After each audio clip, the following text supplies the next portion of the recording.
Welcome to the Fearless Floyd Show. We'll begin in 2 minutes.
Hello, everyone, and welcome to the Fearless Floyd Show. As always, I am your host, Fearless Floyd, and I'm very proud and humbled to have back Noel Benoist. If you're not familiar with who Noel is, he's quite the character. Has just story after story after story. And today we're going to dive into him meeting Ted Gunderson for the first time. Some of you may not be familiar with who Ted Gunderson is. Probably should have pulled that up. I thought Noel would be on by now, but let me pull that up for you.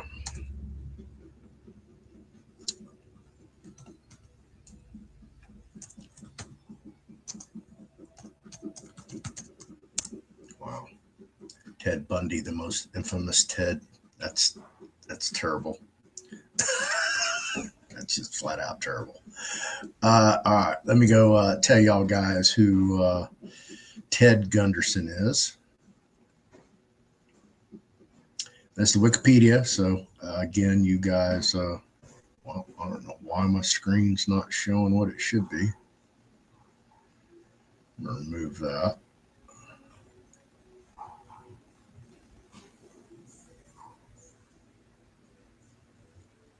Why? What's going on here? Remove that.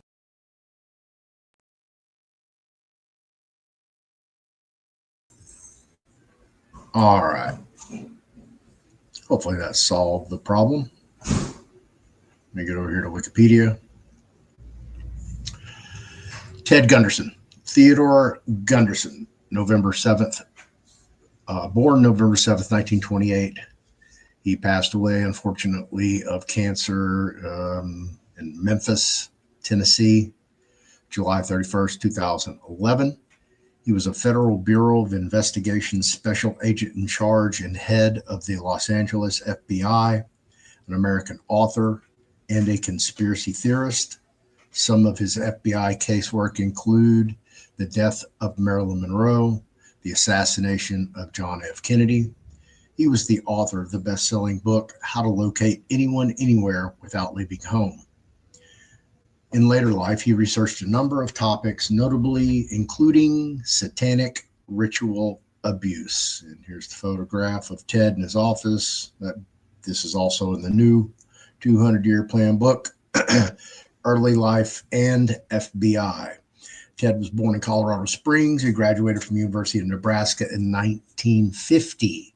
In December 1951, Gunderson joined the Federal Bureau of Investigation under J. Edgar Hoover. He served in the Mobile, Knoxville, New York City, and Albuquerque offices. He held posts as an assistant special agent in charge in New Haven, Connecticut, and Philadelphia. In 1973, he became head of the Memphis FBI office, and in 1975 became head of the Dallas FBI office.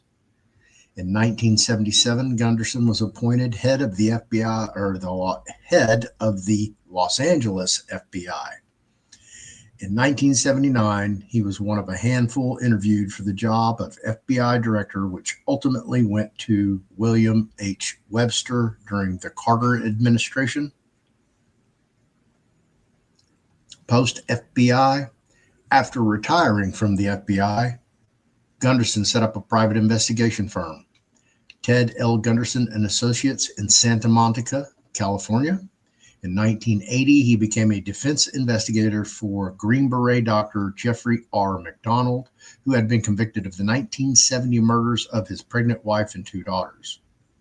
Gunderson obtained affidavits from Helena Stokely, confessing to her involvement in the murders, which she claimed had in actuality been perpetrated by a satanic cult of which she was a member. Stokely later took and passed a polygraph, with the military examiner concluding that Stokely truthfully believed that she was present at McDonald's home during the murders. But because of her drug use during and after the murders, the examiner could not conclude if she was actually present at the scene of the murders. Sometimes afterwards, Stokely changed her story and denied ever having seen McDonald, and was adamant she was not involved. Under oath, Stokely denied any culpability in murders and any knowledge of who may have committed the acts. On her deathbed at the age of 31,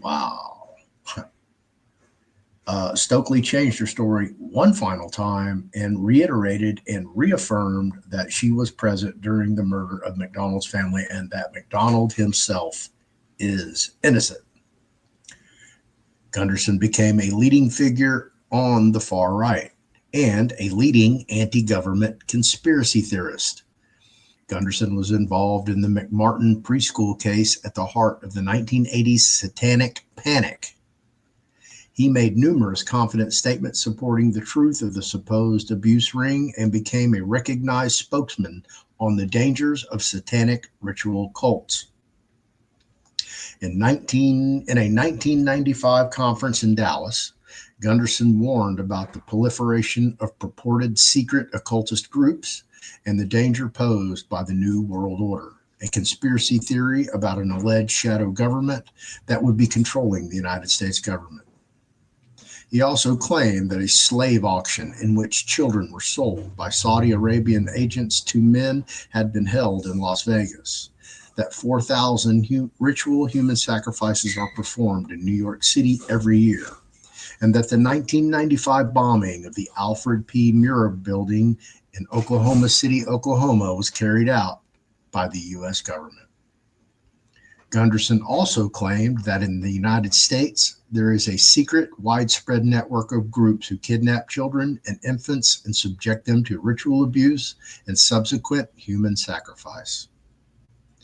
The Southern Poverty Law Center believed Gunderson played a pivotal role in the anti-government patriot movement. Gunderson alleged the U.S. government was preparing for mass executions by setting up 1,000 internment camps and purchasing 30,000 guillotines. He was also an architect of conspiracy theories around the Oklahoma City bombing, promoting a narrative of an FBI cover-up, and the idea that if McVeigh was one of the bombers, then it was due to secret government mind control. Gunderson had an association with former music producer and conspiracy filmmaker Anthony J. Hilder. Hilder had interviewed him regarding the 1993 World Trade Center bombing. He also appeared in Hilder's Reichstag 1995 and the Luminazi 9/11 documentaries. Gunderson did not believe that Sonny Bono died in a skiing accident. If you're not familiar with who Sonny Bono is, that would be the other half of Sonny and Cher. Everybody knows who Cher is. Well, Sonny found Cher and basically, well, we don't know. But anyway, they became a sensation and they split, and Sonny remarried and became a congressman. And he was on a select committee. And, you know, when you start digging into some of these entities, man, you just have skiing accidents and plane crashes and self-deletes, as Nino likes to call them. But anyway, back to the Wikipedia article. Instead, Gunderson alleged that top officials linked to an international drug and weapons ring feared the singer-turned-politician was about to expose their crimes, so they had Bono on the ski slopes and staged the accident. Death. On July 31st, 2011, Gunderson's son reported that his father had died from bladder cancer. The conspiracy behind the death of Ted Gunderson is that, they did the assassination processation. They took him out, allegedly. That's the story. This is Ted Gunderson. This is the co-author of the 200-year plan with Noel Benoist, my guest, if he'll ever get back on. Let me call him up because we were just talking here.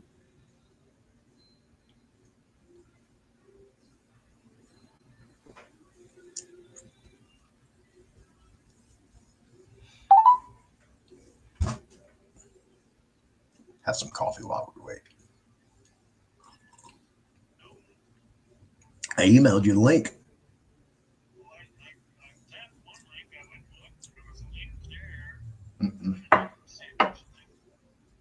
No, just emailed it to you 5 minutes ago.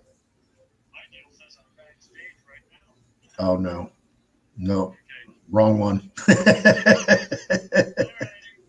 All right. See you in a minute. All right, bye.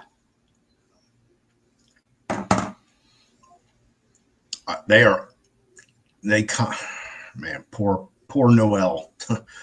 The alphabet agencies, when you blow the whistle on them, they don't like you anymore and you become a target. And he's like constantly being harassed. The term gang stalking, kind of the same thing. They play with me a little bit, but not quite as much as they do with him. It seems like every day he's having an issue.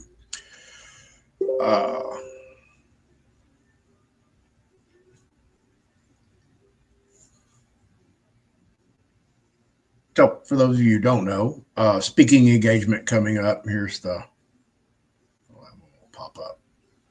There's Noel. right here.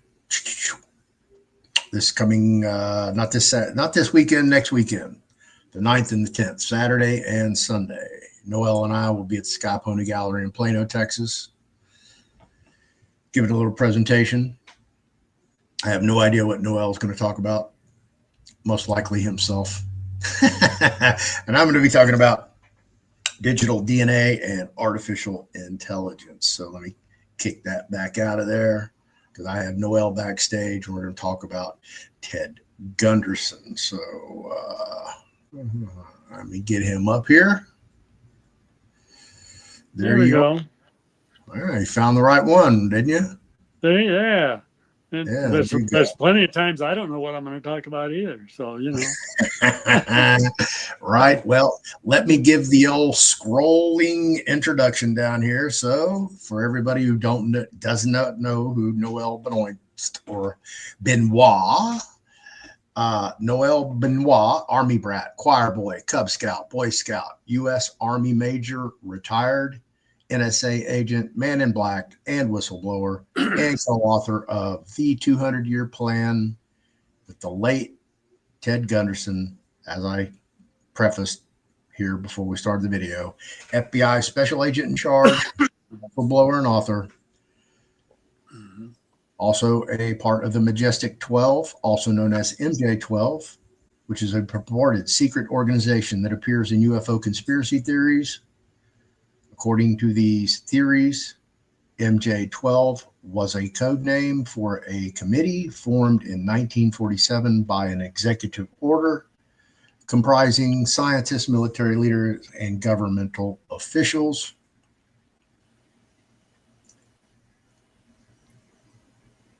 The committee allegedly handled the recovery of an extraterrestrial aircraft and subsequent cover-ups. Noel Benoist claims to be the 13th seat on Majestic 12 to replace one of the 12 if they become incapacitated, and this was back in the 60s. And he's the son of the youngest promoted full-bird colonel, which was the sole custodian of the Normandy Day invasion plans. Noel has multiple appearances, credited and uncredited, in movies such as The Quick and the Dead, and founded a ministry, Glory to God United Ministries Worldwide. And there you go. There's the bio. I'm sure he can add some salt and pepper and some herbs and make it a little more flavorful. But for the most part, that's who Noel is. So we've got that out of the way, and let me kick that back. Yeah. So, I gave a preface on Ted Gunderson, who he is. Basically, I read the Wikipedia page about him, which, you know, kind of glossed over everything and left a whole bunch of stuff out. Yeah. But it had dates. So that was important because the time that you met Ted, which is a specific date, and then your relationship thereafter. So, right. Yeah, without further ado, say hi to the audience and dive right into Well, hello to everyone, and your adventures of meeting Ted. Just in case there's anybody with Intel or Secret Service or whatever, MJ-12 is also known as MAGCOM, and you guys in Secret Service know darn well MAGCOM seat 13 is a high seat. I've met a few of the guys, talked to them, and I know it, they know it. But I got together with Ted the first time. It was actually a stormy time.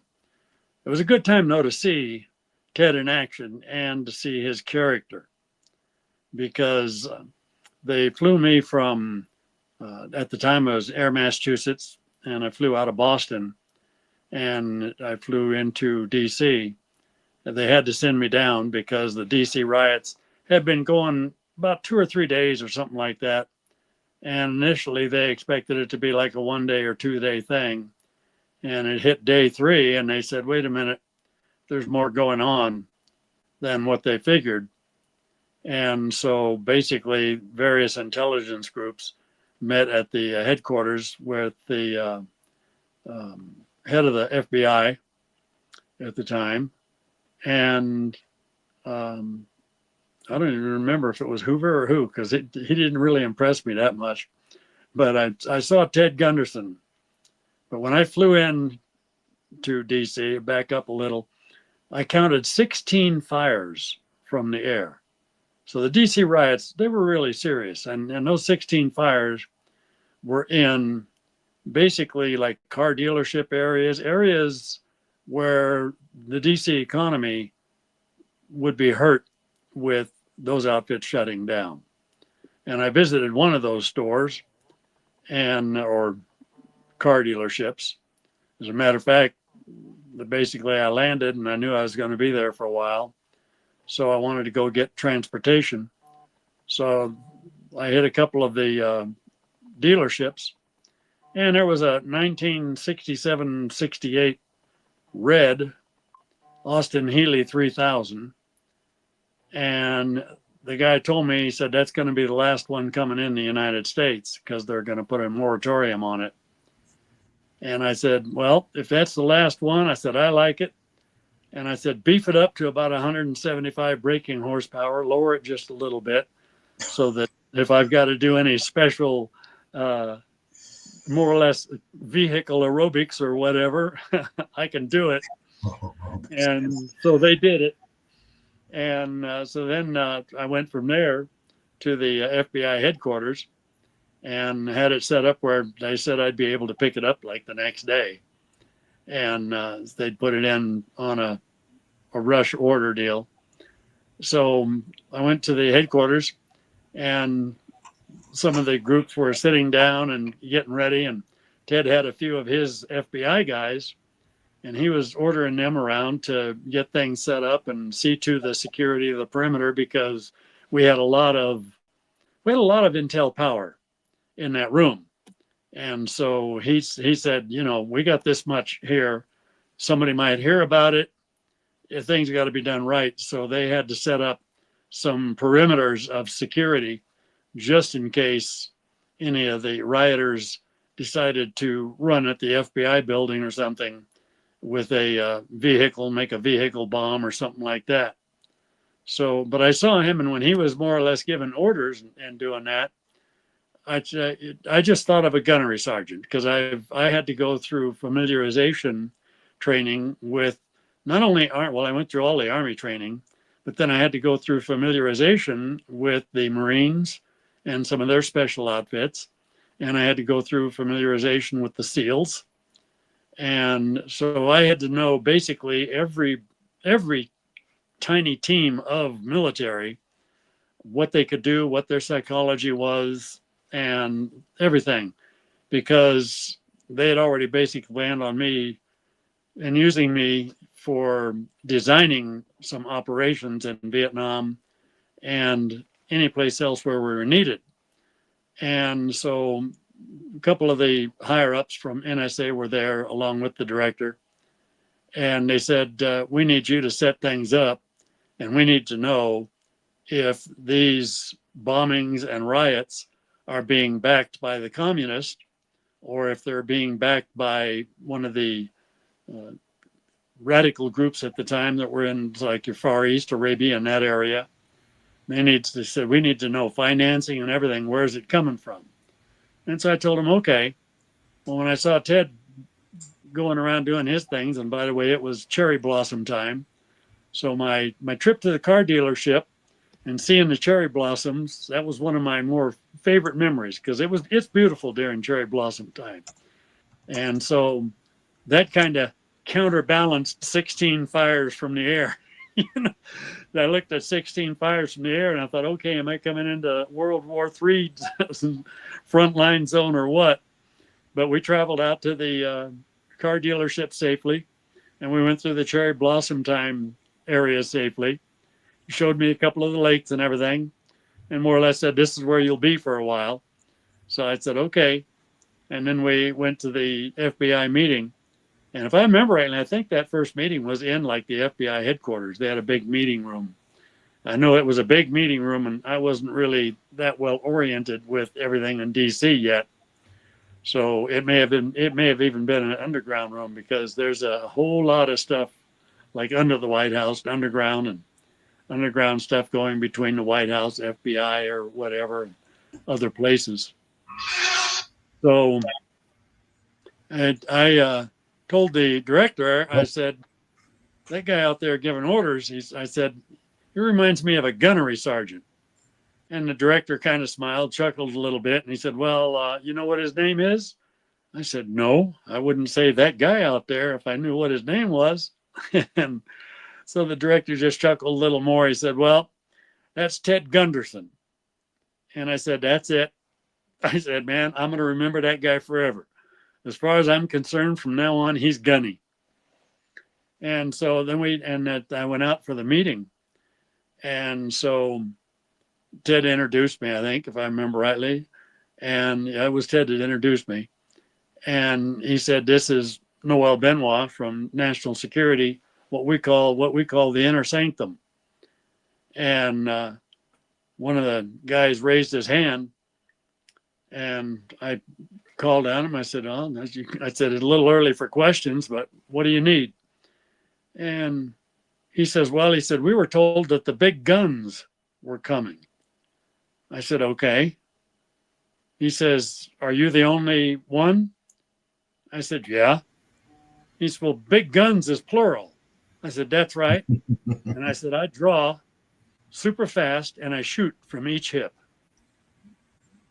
And I said, which? And then I like raised my hand, kind of like guns in the air. I said, which one do you want me to shoot you with? You know? And the guy just kind of, oh, okay. And I said, now, I said, if you got a pertinent question to the meeting, then, you know, go ahead. If you got something up front you need to know, let me know. But I said, other than that, we got to get into this meeting. And so I told him, I said, what we're going to do. And I already heard that our most top secret base in the area was called Vent Hill Farms, so that everybody would think it was just the name of a farm somewhere. And it was out between the Warrenton. There was one, if I remember rightly, CIA had a training center out at Warrenton, I think is where it was, but it was between Warrenton and Manassas. And made names, I can mix them up, but I'm pretty sure that was Warrenton Training Center for the CIA. And it was in between them. And then it wasn't that far to the Pentagon and everything else. So our main Vent Hill Farms was a good, real short run to any place we needed to go. But I told him, I said, I know that there's an agent out there. And I said, what we're going to do is I'm going to try to see if we can get a good female agent. And I said, anybody knows a good female agent, let me know. And so they found one. And I told them, I says, we're going to walk through some of these difficult areas where bombings are going on. And we picked the one on Main Street that had a lot of action. And this gal and I started walking down the street. And where's this at? Where's this at? That was in Washington, D.C. It was one of the main drags where a lot of the bombings had gone on. And there'd been a number of bombings on that street. I don't remember the name of the street. But and blacks tended to hang around that area. And so I said, okay. So DC's predominantly black anyway, historically. Yeah, but there's some areas, they had a couple of areas like, well, Georgetown actually had more white than black, even though, you know, but that was somewhat because of at the time, now this is 60s, because the university was there, see? And then actually what happened is Stevie Wonder started singing at the Georgetown, there was a club at Georgetown, oh man, trying to remember the name of it, like Wild Horse or something like that. Okay. And Stevie Wonder was just young. He wasn't really famous yet. He started playing there. And I got to see Stevie Wonder in person a number of times at that club. And then it was kind of like Stevie liked it there, and blacks started coming there more. So the blacks increased in Georgetown from about 67 on. And Okay. yeah. I think So he, anyway, I think he put out his first album in '68. yeah. See, and so Stevie was, and it was, and Stevie was, he started drawing the blacks like crazy. And so, and that actually, I did another one of my crazy things there. But I'll tell you about that with with a crazy setup. So, well, matter of fact, might as well just. I went to the Georgetown Club to see Stevie Wonder, and they had found this gal. And matter of fact, we both went there, and so and this was actually after we did a street walk before that. Maybe I should take them in tandem. I'll do our street walk thing first. Okay. And so, yeah, so we went down. We're walking down this one street, and there's a couple little blacks coming toward us. And I moved to the left. They moved to the left, to their right. And so then I moved to our right. They moved to their left. And they kept moving to where they could just bust right between us. And this gal was a white agent. And they pushed between us, pushed us to the side, and they expected me to kind of erupt. And I looked at them. But what they didn't see is then they kind of turned and looked at us. But I had two very big black agents who were walking behind us. And they figured these black agents would undoubtedly help them. And across the street was a car that had 4 or 5 blacks in it, pretty good size. But now these black agents, one of them was about over me, like about 4 or 5 inches. And he probably outweighed me by about 70 pounds. I mean, how tall are you and how much do you weigh? I'm 6'2", 6'3". And back then I weighed I was about 240. Oh, So damn. he's a big boy. He was about 6'9", 6'10", and weighed about 310. And it was muscle. And then the guy with him was just a little bit smaller. So these guys, they break between us. Those two guys grabbed both of those guys that broke between us, and they slammed them up against the wall. Now, at first, the guys started to pile out of it. The doors open and they started to get out. And these two guys walking behind grabbed those guys and slammed them up against the wall. Those guys at the car just stopped dead, like, whoa, what's going on? And they used the black language and everything else, and because blacks can call one another, they'll say something to one another like, yo, my nigga, Yeah. But they do it a lot of times joking, or it's them between one another. And they basically said, your black ass is mine. You're going to be my nigga. You do any more of that kind of garbage. And they told him, they said, you guys are making a bad name for our people. And we are going to start hunting your asses down. We're going to make your black ass very sorry for the shit you're doing. And they're doing it in the black lingo and everything, Yeah, but they didn't use a rolled GA. They used a hard R. Yeah. Back in the 60s. It wasn't my nigga shit. It was nigger. Come here, nigger. Yeah, they made it a hard punctuation. Yeah. So. But these guys, they started changing it to the nigga later, and that was more of a friendly thing. They would do it, friends to one another, and they did, and they said, you're making us look like niggers, and but they had the kind of the accent a little bit, and so then the car guys and everything, they're like, whoa, man, what's this? And so then they basically just grabbed those guys and tossed them about halfway across the street. And then they looked at the other guys and they just pointed at them and said, you want some of this? We take every one of your black asses on. We're going to mop up this street with your ass, Right. And yeah. So, and those guys were like, whoa, wait a minute, So they all climbed in the car and took off. And so then, and we heard that there were some meetings going on, and they said, what'd you guys do? And we said, why? They said, you guys went downtown and did whatever. And they said, we're expecting stuff to happen tonight, and it's peaceful. They said, there's nothing going on. And I said, oh, cool. And so then they said, hey, this guy, man, this blend, you got, they said, you, and I played the piano at the time. And so they said, man, there's this black pianist. The guy is blind. And they said, you would not believe the way he plays the piano and sings. And I said, oh, yeah? They said, yeah, man. Wild Horse, I think was the name of it. They said, he plays over at the Wild Horse, man. They said, it's peaceful tonight. Let's go to the Wild Horse. I said, all right. And the bump had started coming out about that time. See, and I knew a few blacks, and I would do some of the black dances and that. So we go over there, and so I got up, and when I asked this one black gal to dance, and Stevie's playing, and so I started doing the bump, and this black gal says, "Man, you're a white boy." I said, "So what?" She said, "You move like a black man." And I said, "Hey, baby, I've been around the horn, you know." And pretty soon, there's like 4 or 5 black girls, and they come up, and I'm doing the bump with a circle of black girls around me. And I'm bumping the shoulder and bumping the butt and bumping the back and bumping the front. And we got finished, and the place just, I mean, it roared. The blacks are sitting there applauding me, and they're applauding Stevie and everything. And Stevie, he's there like that. And I went over by the piano.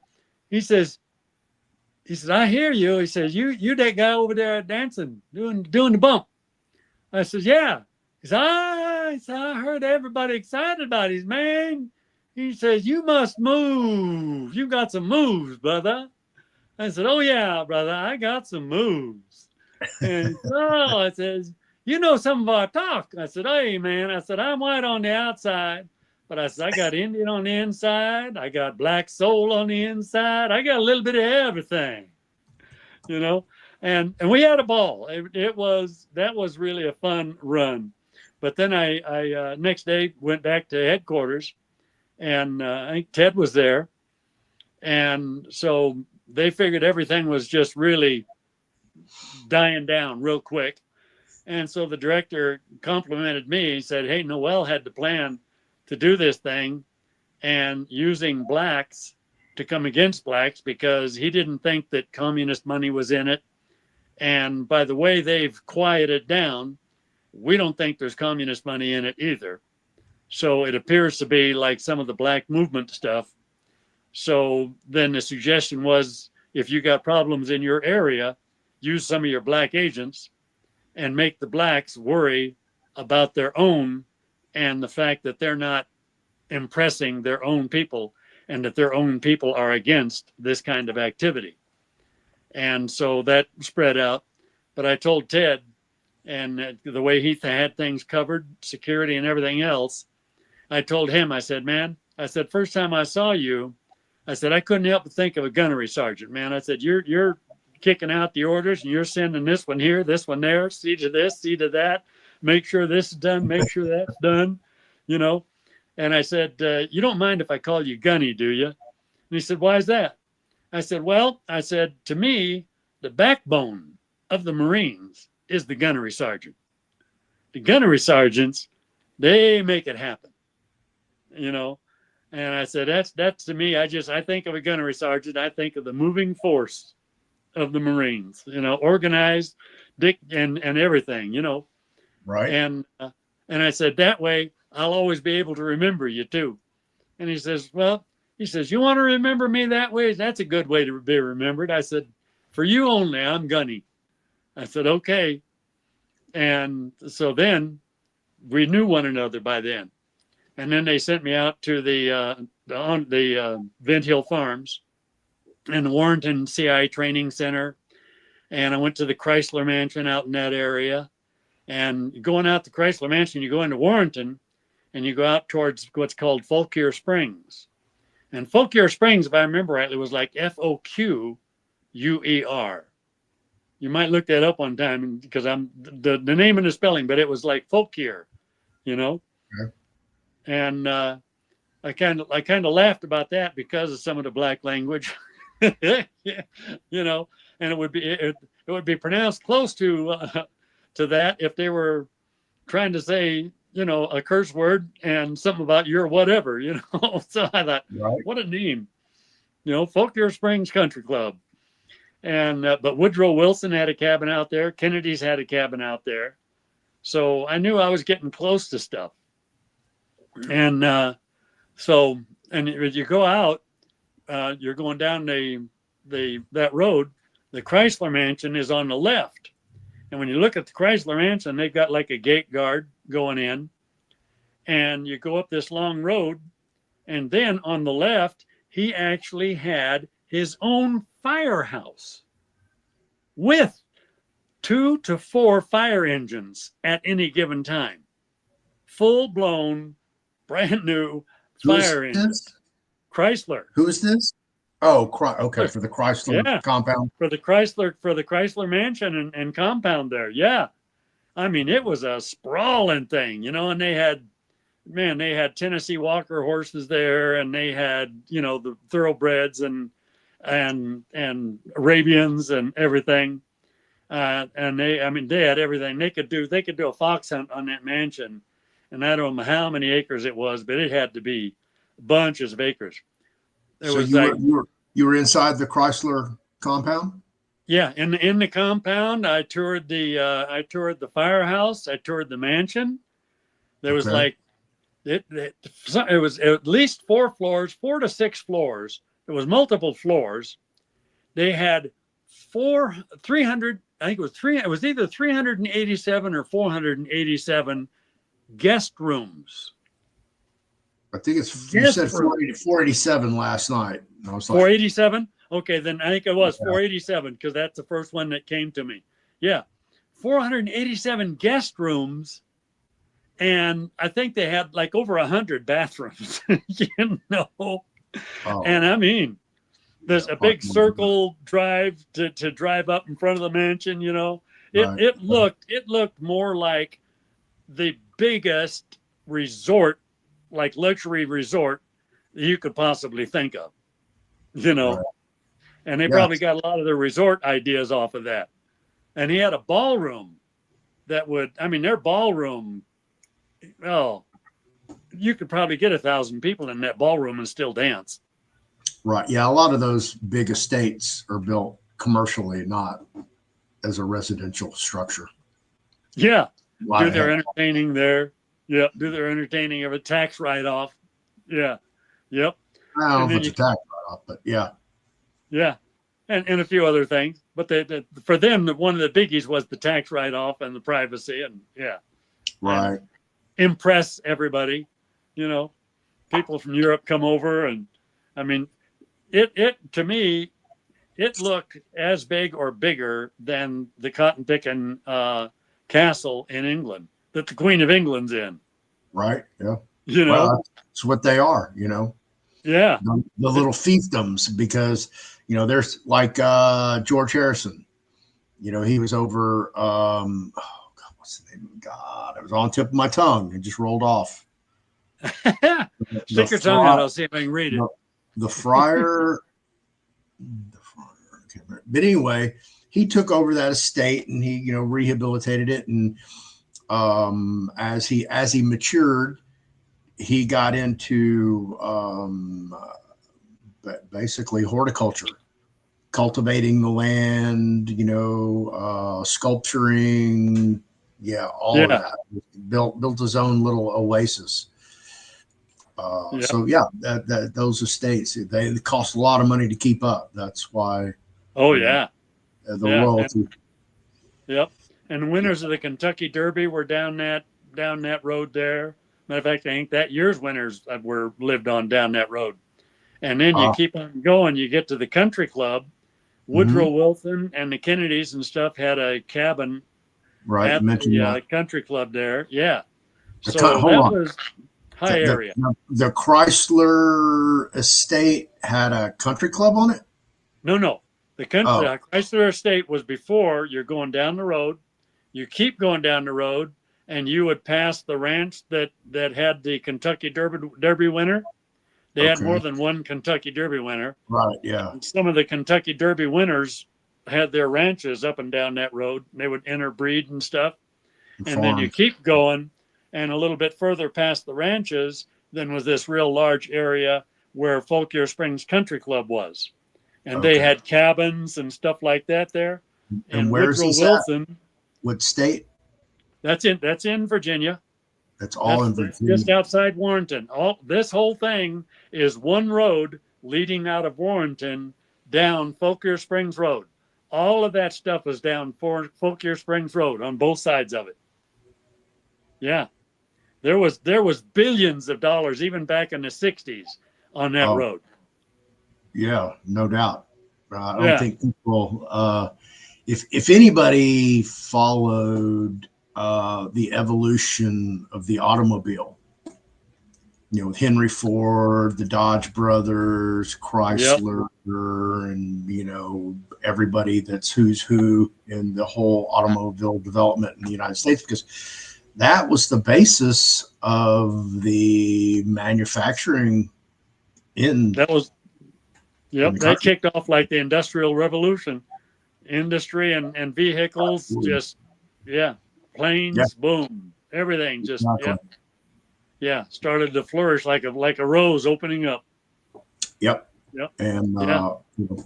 Henry Ford was, part of that with the assembly line Yep. production. Yep. Yep. And all those guys would come out to Fauquier Springs and play golf. So to find out more information, I got a part-time job bartending at the golf club. Yeah, you mentioned that in some Yeah. previous videos. Yep. Yeah. And So let's get back to Ted. So now we're okay. kind of getting off. So Yeah. so Well, tell actually, us. not really, because then I did a lot of. That's actually where I got a lot of information, because I bars were one of my main areas if they were good, because I bartended at the country club, and I would listen to all these people talking. See, they come in for hole 19, and hole 19, I gave them a really good shot. They came in for hole 19. They didn't get a double. They were getting a triple and a quadruple. And they would drink that drink, and they'd look at me and go, "Damn, Noel, you're one hell of a hole 19." I'd limber them up, and they'd start talking. See? Right. Yeah. Loose lip So sync shit. that's where I've started learning more about the finance stuff going on, the deals these guys are talking about, and my ears are just picking it up. And so I'm picking up little tidbits here and there. Mm-hmm. So then I got orders to go over to Germany. So I got together with Ted. I made sure I had an appointment with Ted. I said, "Hey, Ted, we got to get together." So I got together with Ted, and I said, "Ted, I've been doing a bartending thing out at this Fauquier Springs Country Club. And then I had a clerk job in Manassas, Virginia at, I forget if it was called Wayfair or something, Mayfair or some darn thing like that. One of those deals like that, because some of the CIA training people would come in there, and when they're shopping, they'll talk, and I'm stocking shelves, and I got to stock the shelf on the other side or face it up. So I got a reason to face up stuff that's around them where I'm in earshot. So I think it was Mayfair or Wayfair, something like that. It was one of those first department stores over back east.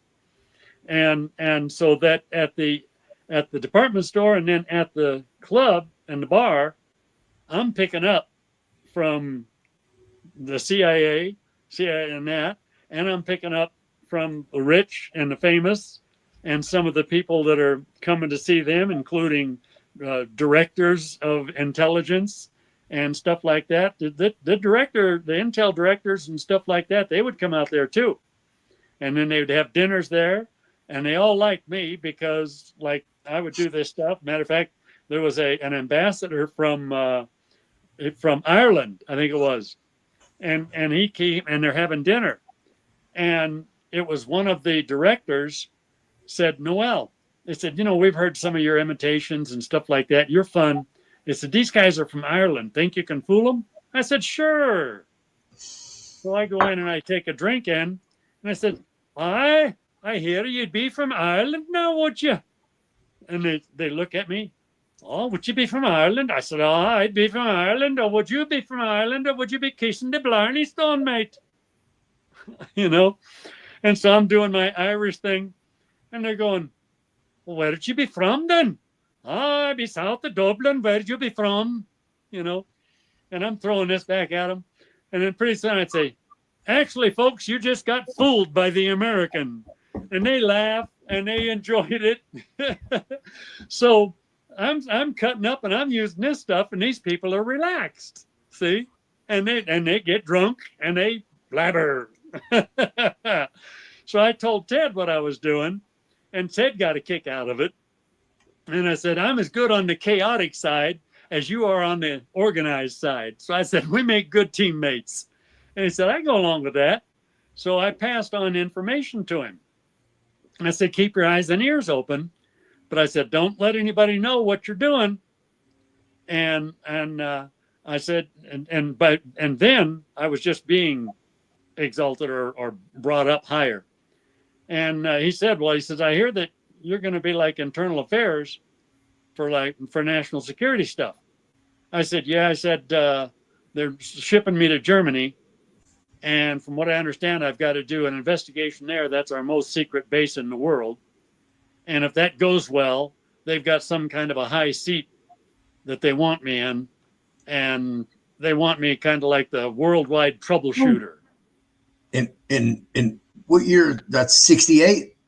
That's it, yeah, 68. And our most secure, highly sensitive material was in Germany. Yep. Why? Well, why? yeah.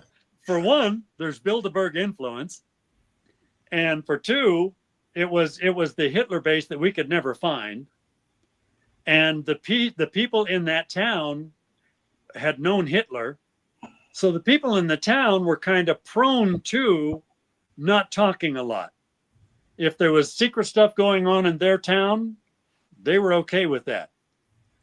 So they were kind of like Pavlov's dog, trained to not talk other than when they're together, you know? Yeah, after the Gestapo, I would imagine everybody in Germany would be of like mind like that.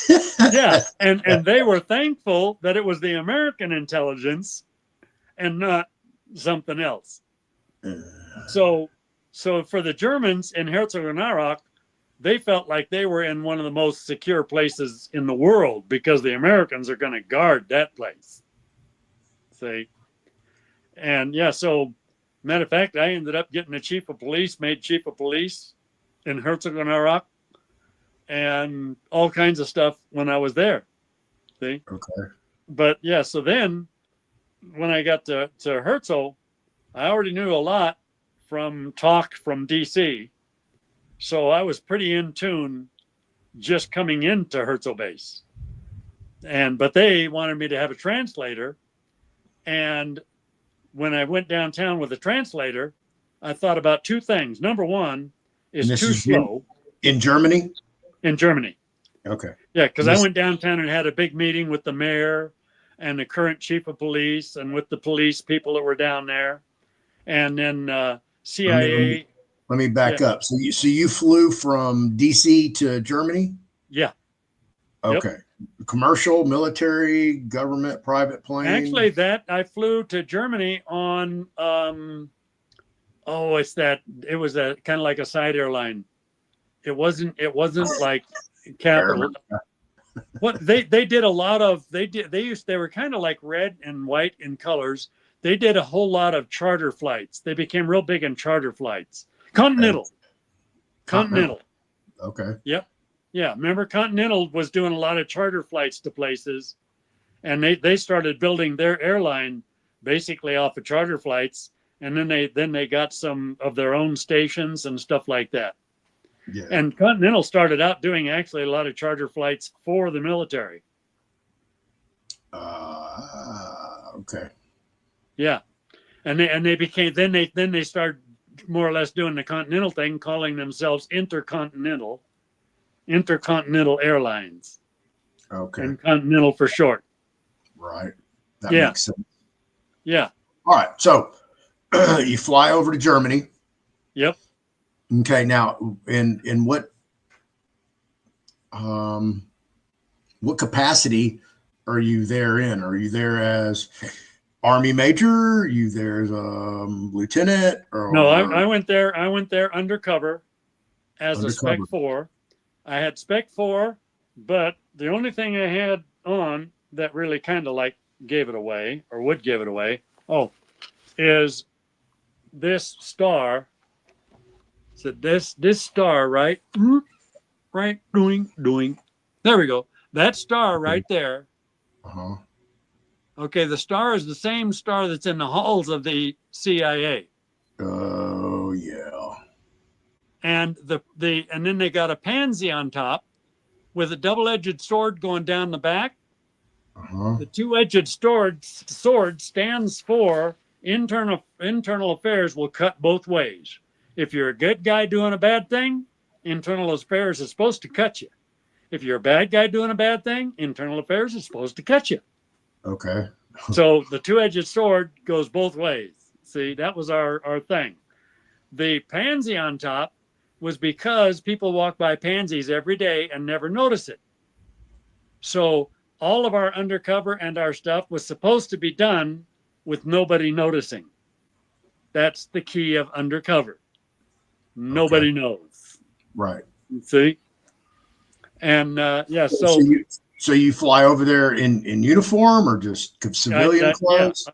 No, I flew in a Spec 4 uniform so that I would arrive with everybody expecting me to be nothing more than a Spec 4, going out to the Army Security Agency base and to do some of the work out there. They knew I was Army Security Agency. I had my Army Security Agency patch on. But you're really in internal affairs? I'm really internal affairs for MAGCOM MJ12.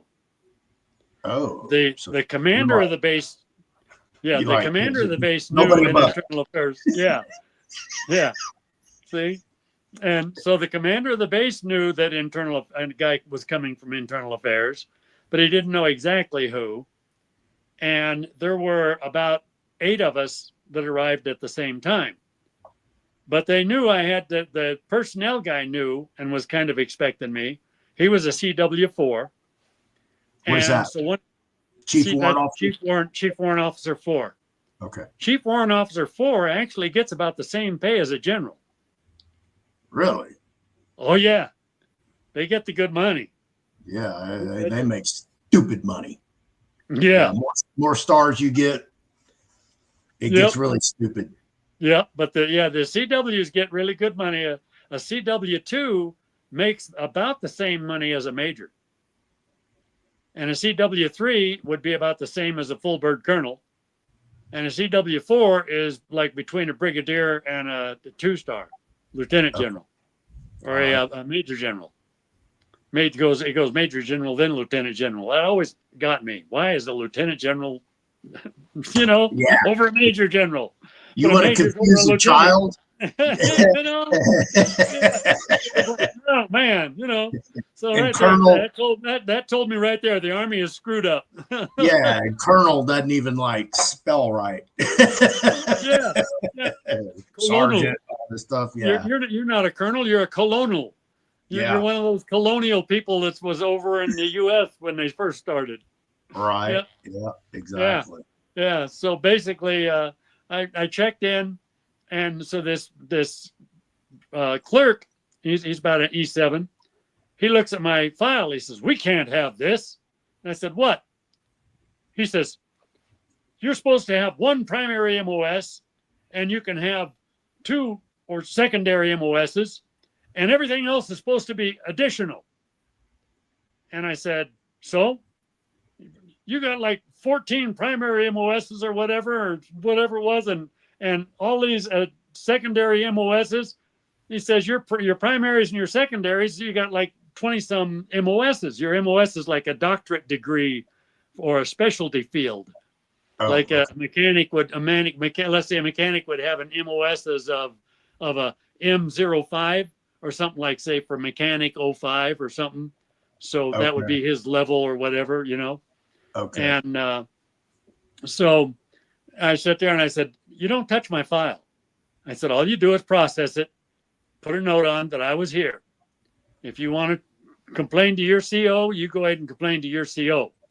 And the CO, and he says, I'm changing this right now. And the CW4 heard him. So the CW4 comes in and he goes, what's going on? I said, this guy wants to change my file. And so then the guy gives him his complaint. He's got all these MOSs and he's supposed to have one primary and one or two secondaries and the rest are all supposed to be additional and all this stuff. And CW4, he told him, he says, you sign that guy was here, that he reported. He says, you don't touch one letter on his file. He said, you mess with that file, you're going to be a private E1 tomorrow. And the guy looked at him. He said, just sign that the man reported, give him his file, and immediately when he turns around and walks away, you never saw him. You don't know him. He's just one of the guys that reported in, and his file is somewhere among the files. And that guy looked at him like, man, what's going on? And the commander told him, he said, if this gets out, your ass is mine. And he told him, he said, the man is a spook. He's here. And the guy says, well, we're all spooks. We're spying on the Germans and Russians and everybody. And I said, no. He says, no. He said, this guy is internal affairs. He is the spook of the spooks. Right, a spook. You know? Yeah. And he says he's going to be checking on some things here and in town. And he said, if one word gets out, you and I are the only ones who know this. And he says, I'm not talking. So if one word gets out, I know who the guilty party is. And he says, yes, sir. Okay. He stamped his stuff. He says, here you go. Goodbye. Who am I saying goodbye to? I don't see anybody. And he looks around, you know. And the CW4, he said, you don't see anybody now? That's really great. And you never will. You know? And he says, no, sir. He said, I've got a blind eye. You know? And so then I walked out of there. Then I went down to the main work area, basically. We called impound, main security impound. And it had like 3 floors. I think it was 2 or 3 floors. I think it was 3 floors. It might have been 2 because it was pretty big. I know we had at least 2. I don't remember if anything was on the 3rd or not, or if there was a 3rd. But it was the main impound. And I walked through, and then I had a special badge. My badge was my photo and kind of like a little rainbow across it. So I had this deal with a photo and a little rainbow thing across it. And I'm wearing my Spec 4. And the guy, as soon as he saw that rainbow badge, he didn't do anything, didn't say anything. He just gives me the, go on in, gives me the, go ahead, right? They take their hand, go ahead, sir. And so I went on in and reported to this one room in there, which was a main radio and listening room. And they gave me a tour of the place, the computer stuff and everything else. And the CEO of the place, and the XO, toured me around a little and said, you're new? I said, yep. And he said, well, you come with some pretty good qualifications from what we can tell. And he said, what all can you do? I said, well, I've been through like 7 of our schools. So I said, coding and decoding the code book, teletype, I can handle that. Morse code. At the time, I could receive and send 80 words a minute on Morse code. And these schools, who were these schools produced by? The NSA, CIA, FBI, military. Those were the ones at the Intel school at Fort Devens, Massachusetts, Massachusetts. That's the school I talked about at first, where they had the 101st Airborne there, and then they deployed to Vietnam from there. That was the intelligence school at Fort Devens was for all branches. Everybody going into intelligence went to Fort Devens before they went anywhere. In all 5 services. Didn't matter. Yep, didn't matter where you were from or where you were going. Secret Service went to Fort Devens. Oh, didn't matter. Okay, even you over betcha. In the government, aside from military. Right. So It would be like the preeminent intelligence. Exactly. It was the intelligent university. Yeah. And it was the very first one formed by Colonel Millett. And Colonel Millett led the first, last, and only bayonet charge since the Civil War in Korea. He took a company of men, had them polish their bayonets, and charge a stronghold, communist-held hill with 380 communists who had machine guns and mortars. And he got hit 5 times going up the hill, and he was still first one up the hill. What? Yep. He had 5 wounds when he got to the top of the hill, and nothing stopped him. And he said, you flash those blades and you start screaming like we're going to cut them to pieces. We're going to shake up their aim so bad, they might be able to wing us, but they're not going to be able to kill us. And he had 5 light casualties. His 5 hits none of them were major. Does he get like 5 Purple Hearts for that? Yeah. Or just 1? Yeah, because he got hit 5 times. And he got the Congressional Medal of Honor. Well, I would imagine if you're the first one at the top of the hill, got shot 5 times. Yeah, and took 380 communists with mortars and machine guns. Took them. Yeah, that's insane. Yeah. And they had the high ground, and he charged up a hill. They had the high ground, and our guys were charging uphill against mortars and machine guns. That's like total suicide mission. He said, I'll tell you when. He had them shine their blades, and he said, you flash them all over. When the sun was in their face, they charged, and all those flashing blades would hit the communists like a flash bulb. So the communists know they're coming up with knives, and they're getting all these flashes. And so they're just shooting as wild as they can shoot because they're having a hard time aiming. He actually picked the perfect way and the perfect moment to do it so that it was their safest way to do it. Because you get a bunch of flashes from a shiny bayonet that's as shiny as a mirror, and it's shining the sun, and that baby hits you like a flash bulb. It's like thousands of flash bulbs going off with these guys just every which way, up and down and every way, and they just had to make sure that their light was just going all over that mountain. And he took them. Yeah. But Colonel Millett, I love the guy. He was one of my mentors. I learned everything I could from him, and including that was his unbelievable way. The communists never expected him to shine a bunch of bayonets and charge them with bayonets. Right. They were in a shooting war. What's this bayonet crap? There hasn't been a bayonet charge since the Civil War. Yeah. And I loved it. 2 world wars ago. Yeah. Yeah. Yeah. So when it comes to doing unbelievable stuff, he's my mentor. Okay. That's yeah.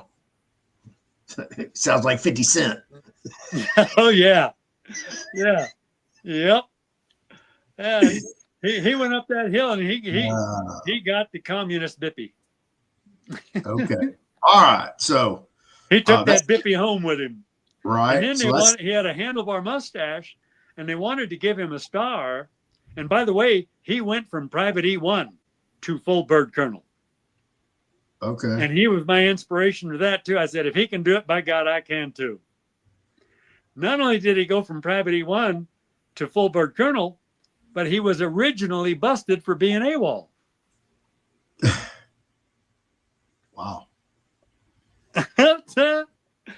So doing things non-regulation and still come out shining. It's Colonel Millett's fault. He trained me. Right. He started me with the non-regulation and come out shining anyway. I said, okay, man, my field is open. Watch out, military. Here I come. Okay. So what are the all the classes that you took there? Do you remember the names of them?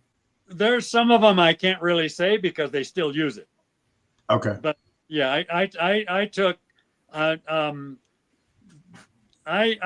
they did some special classes for me in law and in psychology, and they would call the professors in and they would school us there because anybody schooled in that stuff, we couldn't have it on public records because that would tell, you're supposed to be undercover and you're supposed to be a farmer.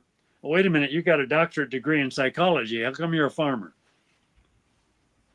Right. And yeah, so, and I took teletype there, took Morse code there. Everybody knows they use that. And I Right. took decoding, and I learned about our scrambler technology there, and I learned about our rotating code books there. And so I went through all of that and knew that's one of the reasons I knew how impossible it was for the enemy to be breaking any of our messages. They might get a little bit of one by accident, but the scrambler is scrambling the message that's sent, and it's Right. descrambling on the other end. Plus, it's using a rotating code book.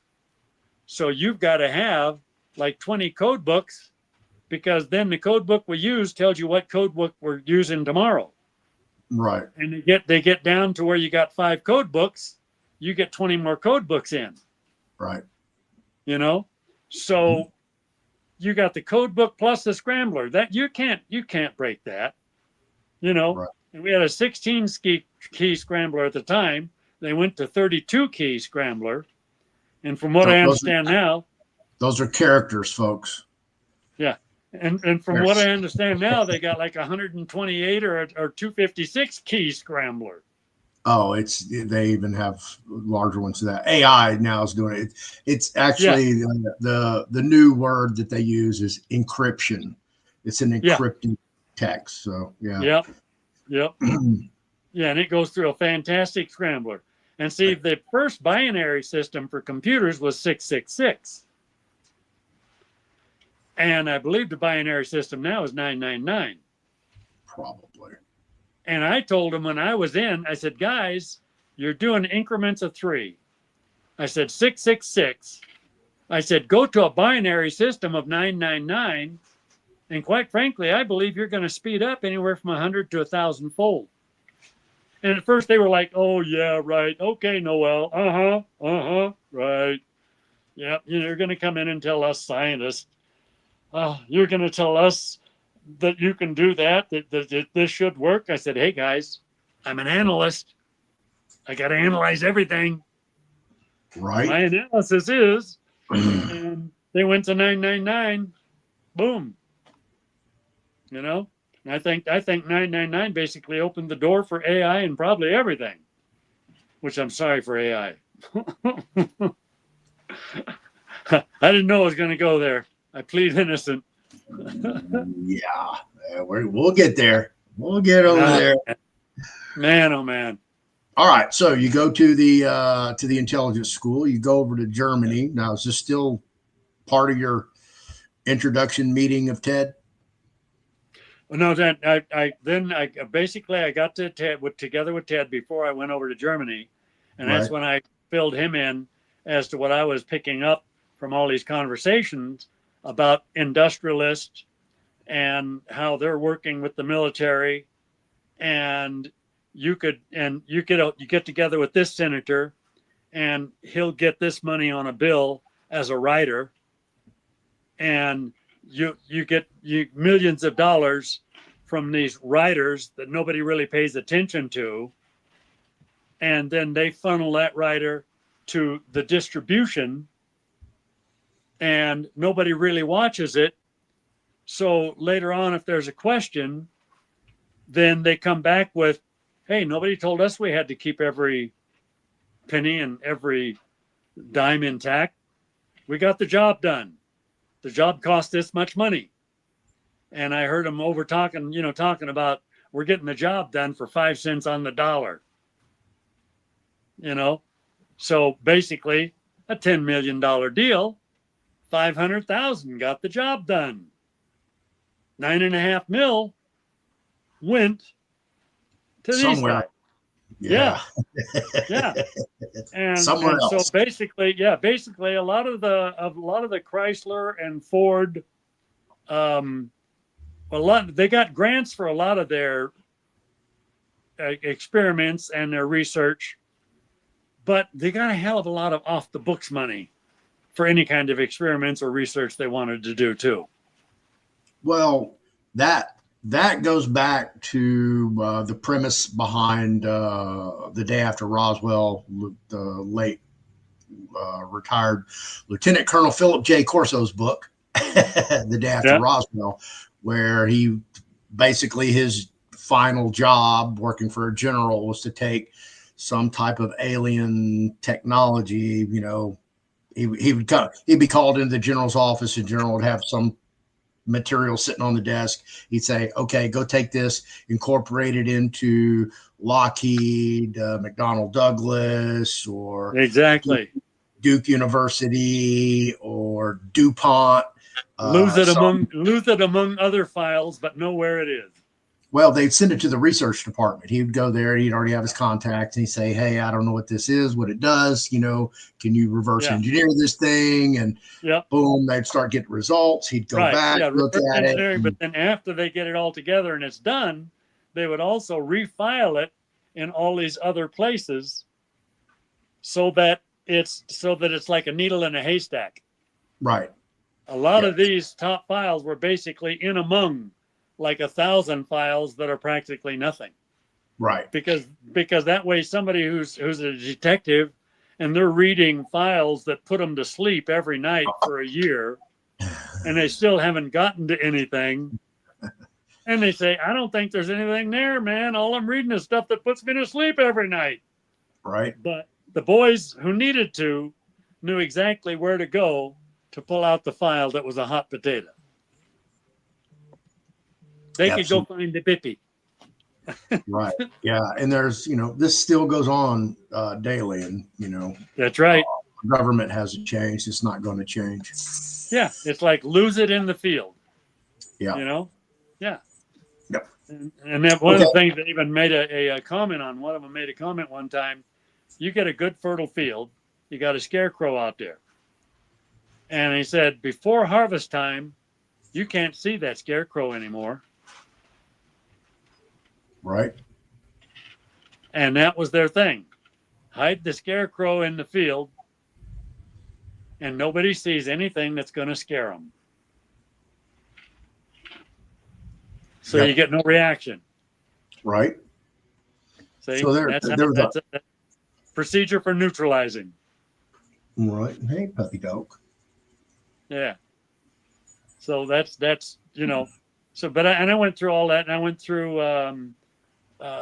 Well, as a matter of fact, I went through the psychology of warfare, and the psychology behind Army, Air Force, Marines, and Navy, and went through all of that, and then what else? Well, I went through investigations and criminology, the scientific sides of it, and I also got to visit some of our chemical warfare stuff. So they had some of that going on for some of the training for chemical warfare was at the school there. So anybody that wanted to get into chemical warfare, they would be oriented when they went to the labs where they would actually be doing that stuff or handling it. So went through that but then I basically filled in Ted as much as I could and told him to sit on it. And he knew that he said, well, I got word you're going high, you're going up fast. And he said, I'll work with you.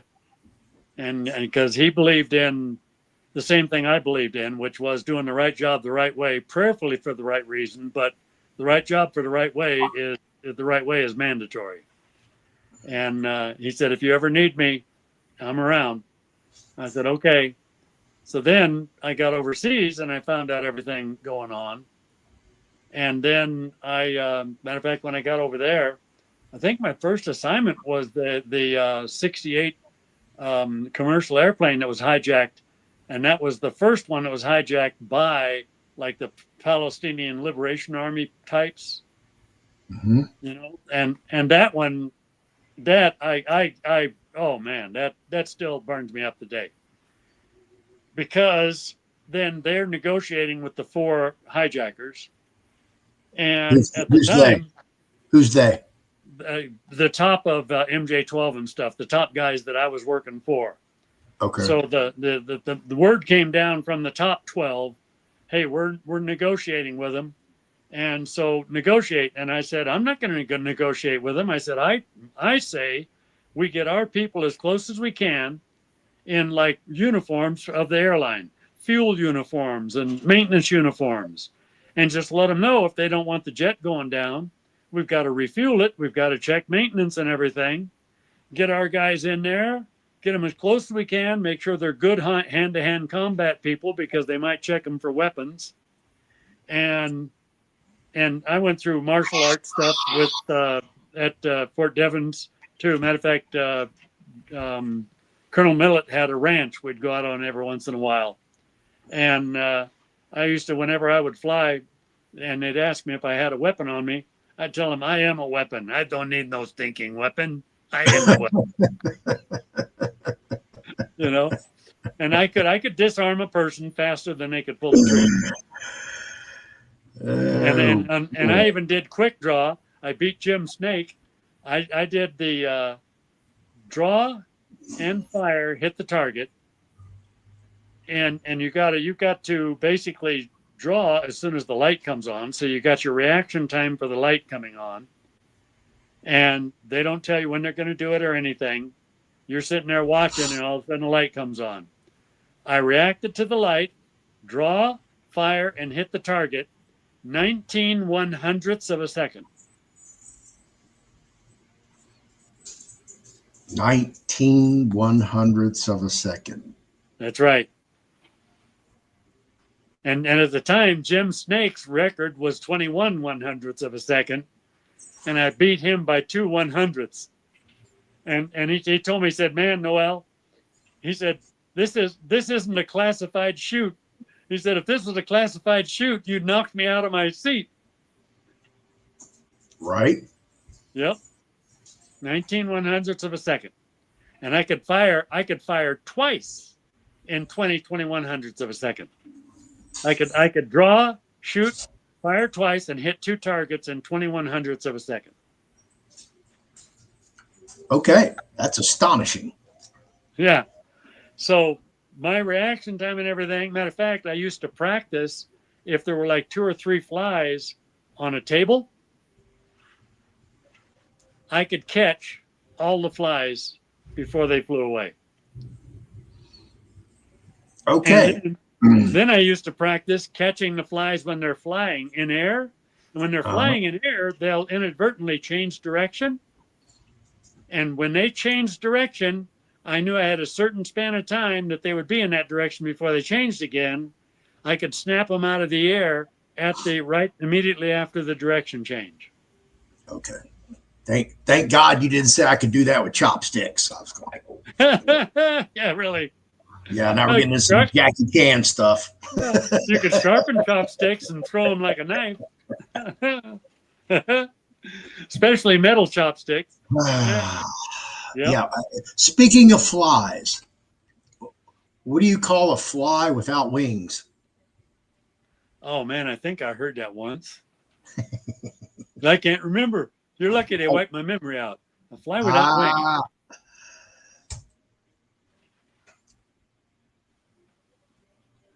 Don't strain yourself. Dead meat? A walk.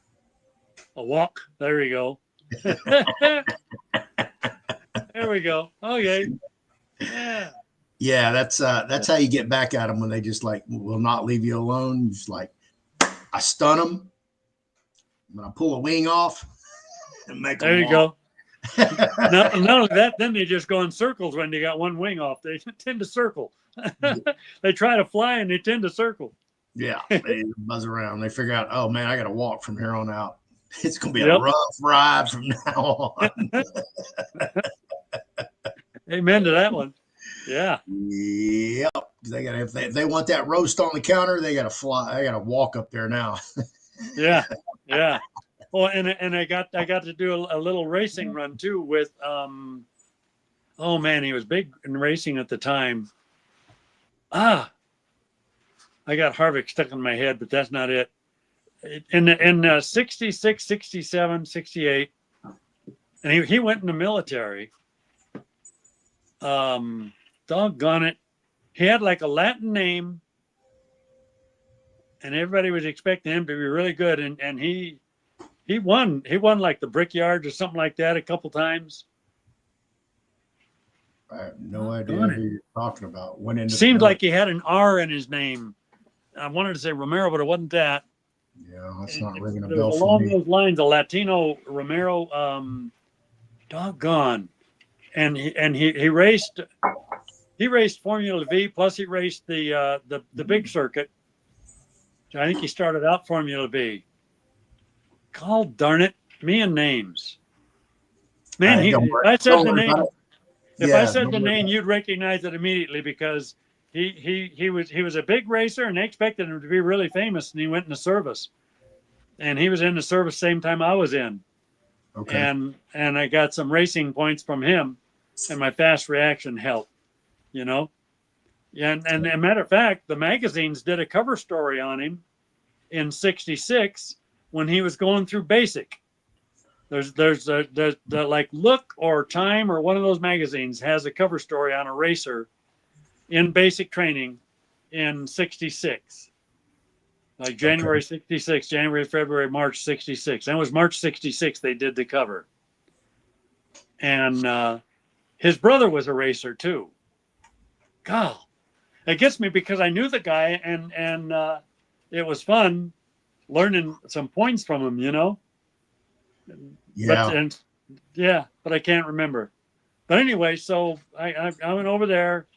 And so then I learned more about all of the stuff going on, and I started getting into our files with the Kennedy assassination and everything else.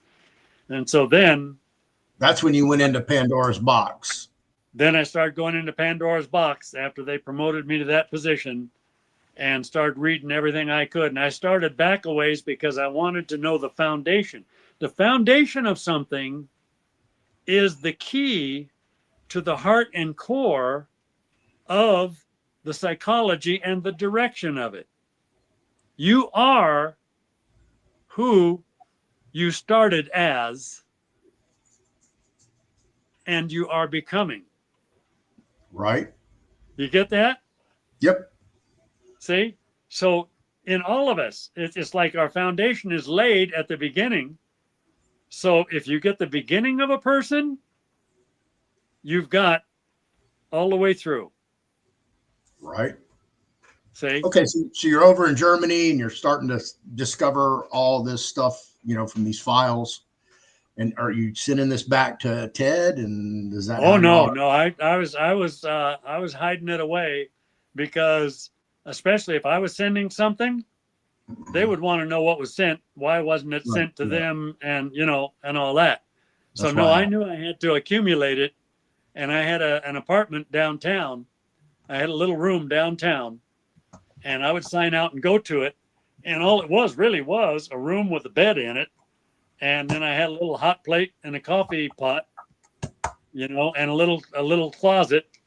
But it was cool because I could put my clothing and my dirty shoes out by the door, and when I got up in the morning, my shoes were spit shine, and my uniform was starched and pressed. And it was included in the rent. Yeah. Yeah, you know. So I had high life at that point, man. Yeah. Europe back in the day. Oh yeah. Yep. Take my girls there and yeah. So that's crazy. Yep, that was my little hideaway and my fun thing that nobody knew about.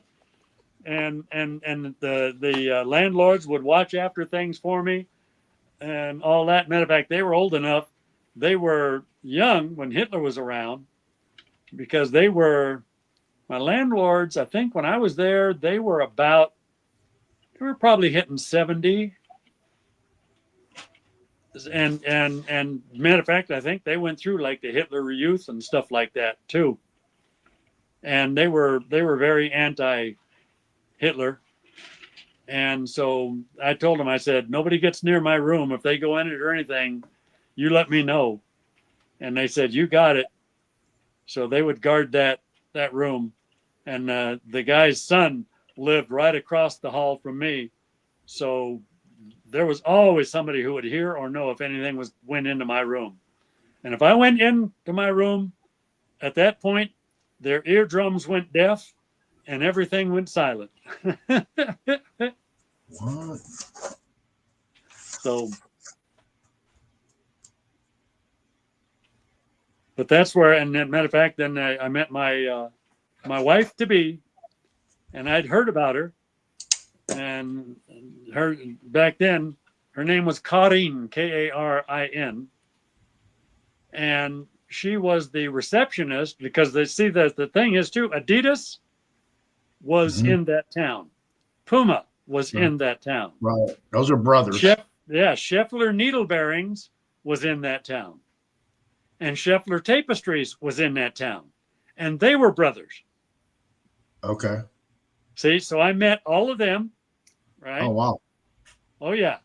And matter of fact, I got to know a lot of them, and I did another one of my unbelievable. I had these mucklucks from Canada, or from Alaska rather. Muckluck. A muckluck. Yep, that's an Eskimo shoe. Oh. It's made out of sealskin and reindeer hide.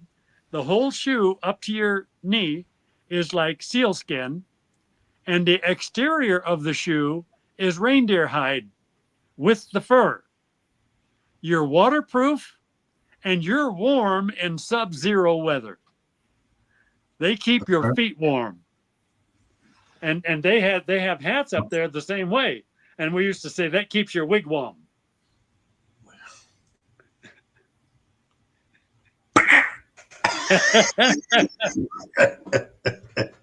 So I kept my Tootsie warm and I kept my wigwam.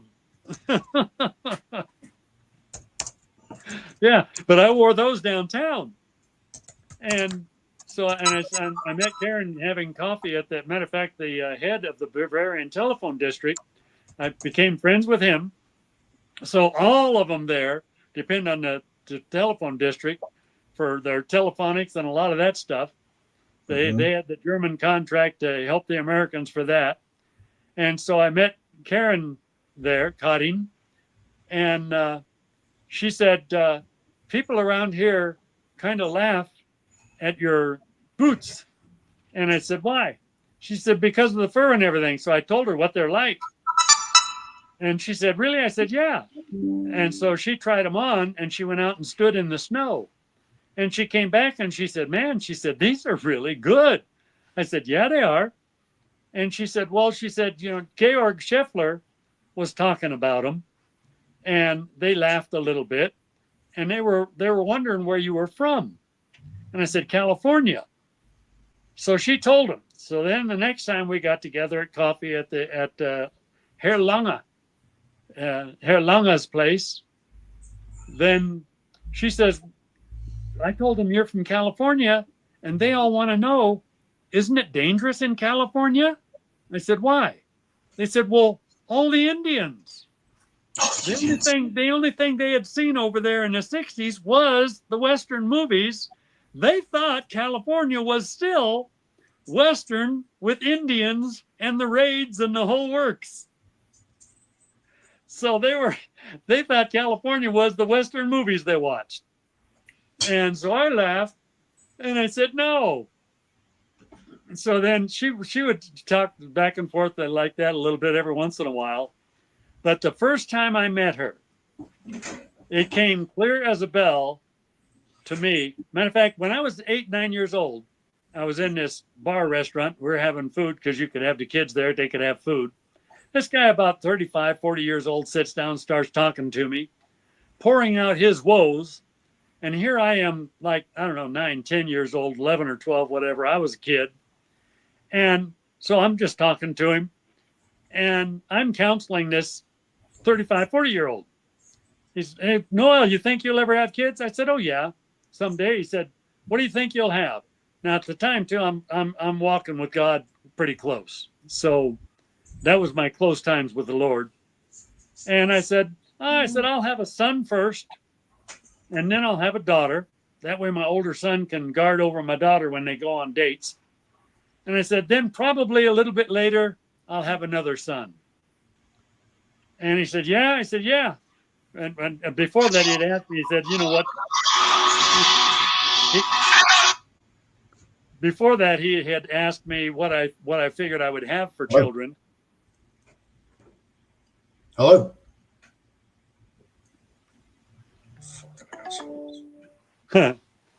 So before that, he had asked me what I figured I'd have for children, and I told him it didn't matter to me as long as they're healthy. He said, well, what do you think you'll have? And I said, I'll have a son and then a daughter, and a little bit later another son. I said, that way my older son can watch after his sister on a date, and he can help his younger brother. And he said, well, yeah, how far apart do you think? I said, yeah, anywhere from 3 to 5 years. Well, my son was born in 1970, and my youngest son was born in like 74, 75. So it was, and I had a boy, girl, boy, you know, so it was right on. And so anyway, the basically, well, I'll sidetrack myself again. There I went. What did I say on, what was I talking about just before that? Because I thought about, and getting the information to Ted. And so I kept the stuff in my room there.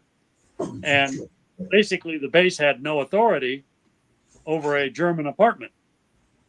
You know, they'd have to declare martial law invasion or something. So that kept it safe. I started stockpiling it. But the first time I met Canines, it came clear as a bell, that's your wife. And I thought, really? You know, she was pretty and she's smart. So we started getting together a little bit. And then pretty soon I said, you know what? This is my wife. So I had to go on one last wild excursion. So I went down to Munich to some of our outposts and stuff there and had a wild week or two. And so then I said, okay, the wild stuff is gone. She's got me.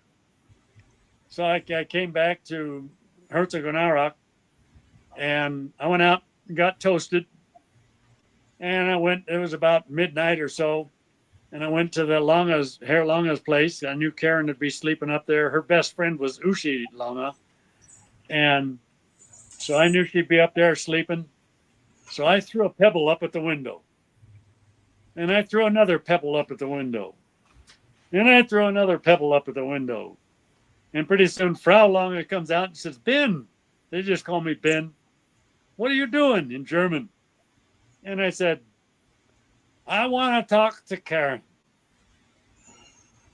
And she says, well, Karen is asleep and she goes to work early in the morning. And I said, I don't care. I said, that girl changed my life. I'm drunk as a skunk. I said, I can't go out carousing anymore. And this is the last drunk I'm on. So I'm making it a good one. And she says, well, how come this is the last drunk you're on? I said, I can't tell you that. I've got to tell Karen. Karen's got to be the first one to know. You know, and I'm like a wobbly, weak wiener whippling in the wind, you know, and slurring my words. Foster Brooks couldn't do as good as drunk as I was doing that night. And she said, Ben, you come for coffee in the morning. And she said, Karen will be here and you can talk to her just before she goes to work. I said, well, I hope I feel good enough to make it to coffee in the morning.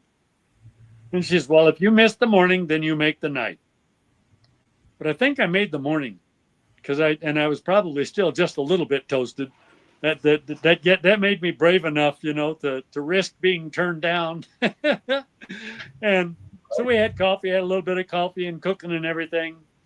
And so then Herr Lange and Frau Lange, they said, well, we think you and Karen wanted to talk a little bit. I said, yes, I do. So they said, we're going to go and take our stuff in the other room. So they went in the other room. So I looked at Karen and I said, I just went on a wild fling down to one of our bases down south and everything. And I said, when you walked in, oh, and before this, I set up a little trap. When God told me that I got to go there, God told me she'd be going to be my wife. And I finally settled into, I guess she is. My mom always told me that I looked so lovable when I was asleep. And she said I was the most attractive and lovable little guy when I was asleep. So I knew Karen was coming up this one day for coffee and stuff. So I laid down on their little couch deal and I pretended to be asleep. And then I listened to them talk about me. So I got as much inside information as I could. And Karen was attracted to me and everything. And but I had some competition. It was a Marine that was coming to where we were at the installation to learn about us. But he was a Marine that was one of those, he was out to get every girl he could get. And he had talked about Karen, and the way he talked about Karen, he was going to get in her pants, and that pissed me off. So I heard that she was kind of attracted to him and had talked to him and everything. So then I figured, okay, I better force my hand. And that's when I told her I'd like to start dating you. And, that I really like you. You make me happy. Let's see where this goes. And we started dating. And then she said, well, she didn't know if she'd break it off with that guy. And I said, hey, he's on CDY. He's going from here in 2 weeks. And I said, quite frankly, if I told you everything, you wouldn't like it. And she's like, what? And I told her, I says, hey, he's a typical Marine. He's after one thing, and he wants to go home and tell stories about his conquest. And she said, oh, yeah? I said, yeah. And she said, well, he's not going to get no conquest. I'm going out with you. And I didn't do that to be dirty or cheat or anything. It was just, I was mad at the guy, too. And I told her, I said, I blasted him. And because any guy that's like that, I've always told him something that I'll say here as well. If a woman gives herself to a guy, the greatest present anybody can give is yourself. If a woman gives herself to a guy, that guy should be thankful and respect it because she gave him the greatest gift she has to give. And that is my view on it. And any of these guys that are like whorehounds that, and I actually did a lot of women, but I was all confused with what love is. I mean, I thought sex was showing them you loved them. So I loved women all over the place, and I wanted to show every woman in the world that I loved her. Right. So I didn't mind being a whore for the military or for the government either, because I was showing them I loved them and bringing the information back to the country I love. There you go. All right. So we excuse stuff in very weird ways, don't we? Yeah. So does that pretty much wrap up the meeting of Ted Gunderson? So then, then I got together with my wife and I ended up proposing to her and we got married. And so then we went on our honeymoon and I shipped some stuff on the honeymoon to Ted. And I just shipped it from Mr. and Mrs. Benoist because I was way away from our group. Our group knew I was on my honeymoon. So the big boss wanted them to kind of back off a little bit, let me cool down. So I knew I would have a window. And I got a a passport for her and passport for me. And we went down to Austria. So while I was in Austria, I sent Ted some more stuff. And then later, because I don't remember, I don't remember if we were. Yeah, I think we made it to the States on our honeymoon. Yeah, because we made it to Washington, I think. I took a military hop to Washington, and then I also took some more stuff on the military hop and gave it to Ted. And I told him, I said, I'm breaking ties with these guys. And I told him what I did. And he said, they're going to be pissed. And I said, doesn't matter. I said, they won't have a handle on me. I said, otherwise they own me and they want me to be number 2 and I'll become number 1. But I said, you read all the murder and the crap in here, they'll have enough on me to send me to the chair if I don't stay in line. So I'll be number 1 making decisions, but they're actually number 1 also, because basically they'll be using all this stuff to milk my brain and my ability. Right. You know, so I said, actually, I won't be number 1. I'll be the number 1 spot, but I'll be a puppet if I really want to do it my way. Right. You know, and I told him, because Hoover had dirt on everybody except me. He couldn't get any on me. And that's one of the reasons I think they wanted to go that route too, because they figured they had to get something on me somehow. So offer me the number 2 spot, put me in that position and everything. But they didn't expect what they got. I did what was unexpected. Right. I did the unbelievable. I took the highest, most powerful position and said no and blew the whistle. Right. All right. But I'm coming up on a time limit, so we need to wrap it up here. That's when I gave Ted stuff, and I told him basically, don't even let the director know you've got any of this stuff. I said, I'm breaking ties. Watch what they do to me. I know you'll be able to find out. I said, you go all the way, get your retirement. I said, you get all of your accolades, because I said, we're going to need your credentials when this is done. I said, I'm going to expose it. They're going to make me look like a conspiracy theorist and make me look like I'm crazy, etc. But I said, then God will give us a way to get together. When that time comes, we'll get together and we'll be able to do a joint report. And I know you investigate this after I'm out and everything. And when you're safe, you're going to find it's true.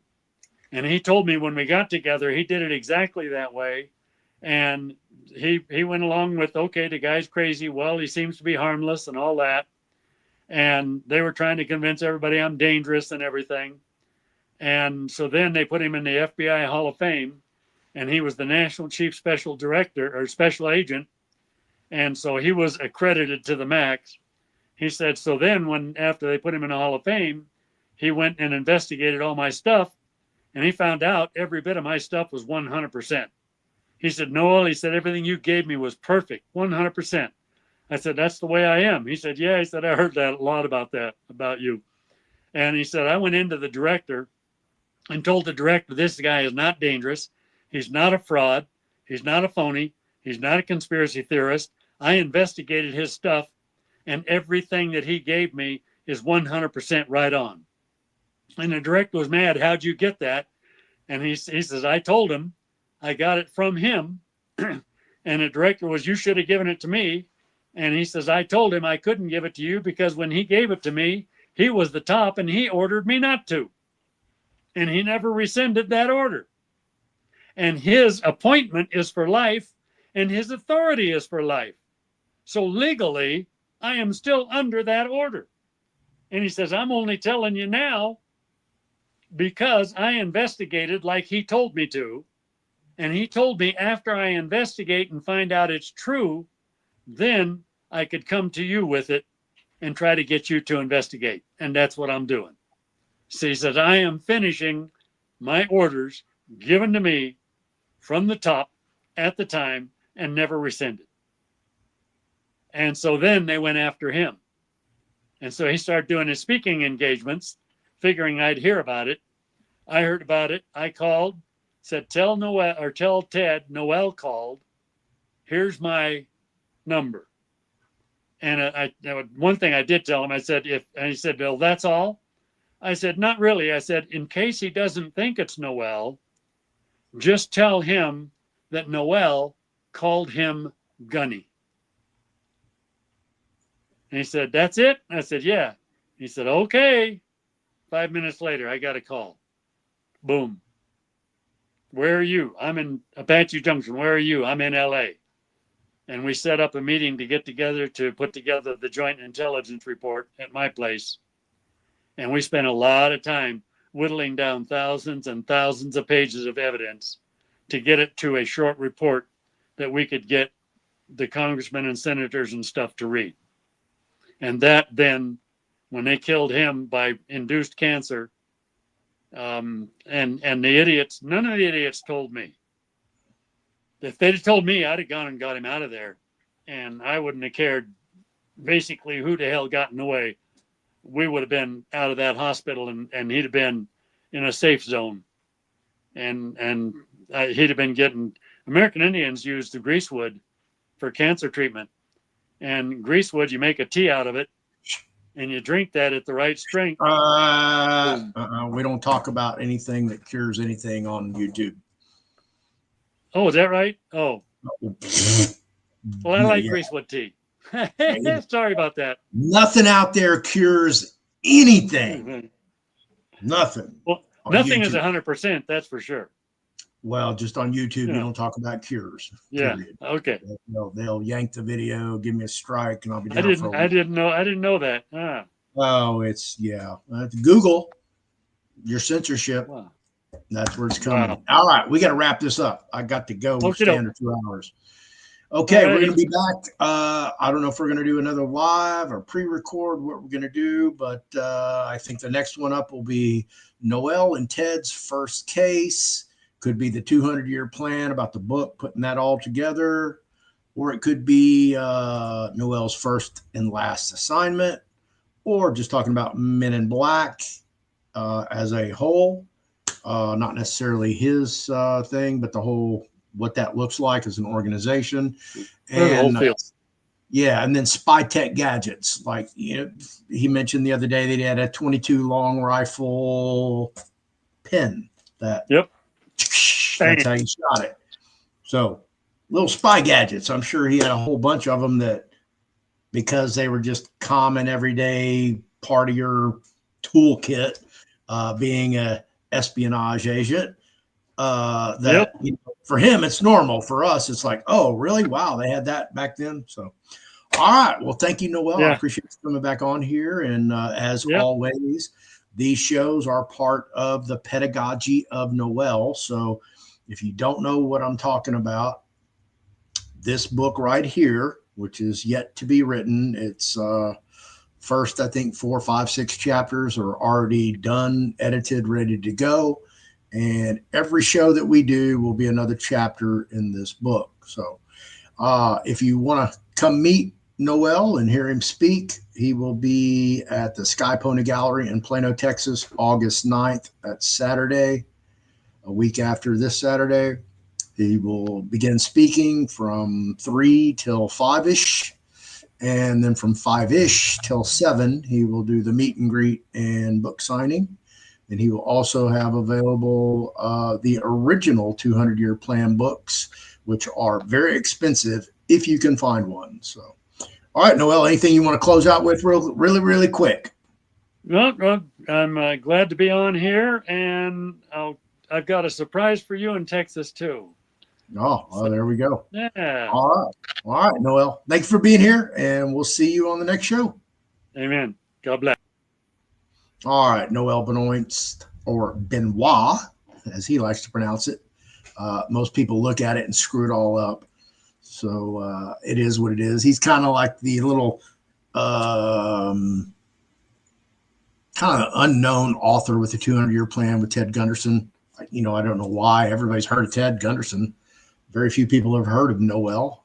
And I don't think that's for a lack of trying, but is what it is. All right. Noel and I, again, will be in Plano, Texas, the 9th and 10th of August, Saturday and Sunday. We both will be speaking. I don't know what Noel's going to talk to you about. I will do a presentation on digital DNA and artificial intelligence, what all that looks like for you. Most people have no clue what's coming when it comes to artificial intelligence. Even over in my Telegram, somebody posted that it was, actually, let me go quote that. So, and I have a correction. Stevie Wonder put out his first album in 1962 when he was 11 years old. So I stand corrected. Go Stevie Wonder. No wonder he's had such a good career. Where is it at? Okay. They say that actually, I do have an idea. AI is what data and vibration is fed into it. Start feeding it good data, the truth. We will be all right, but most importantly, that's dealing with Melania, which was another topic we were discussing in here. But this is what people think about AI, and they have no idea that there's artificial intelligence, entities out there that just learn by visualization. These things are going to start reading.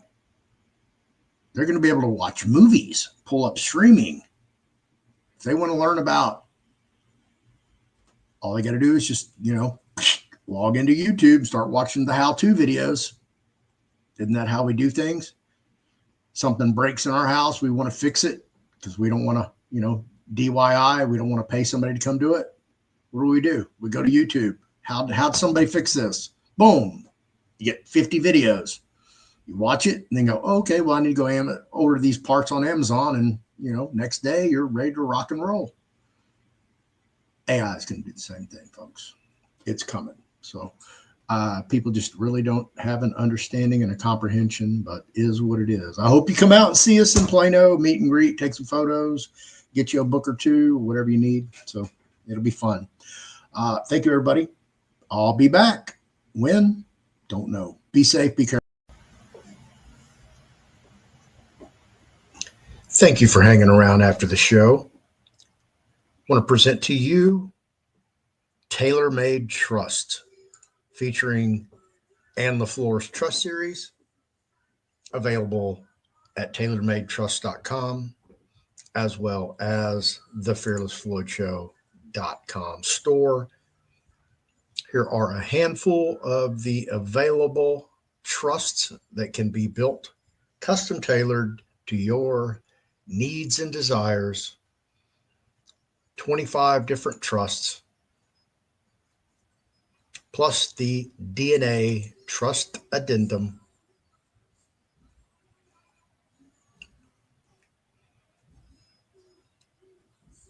And as always, Ann LaFleur's classic trusts and ancillary classes, and also Ann's books on trust and specialty trust, which I also co-authored. If you'd like to get a class, a book, or have a trust custom built for you, always available at thefearlessfloydshow.com store.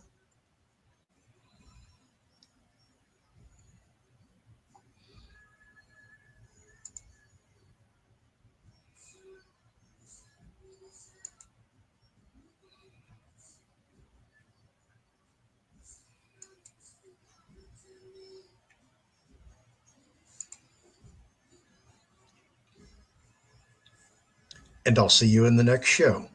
Thank you for watching and have an awesome day.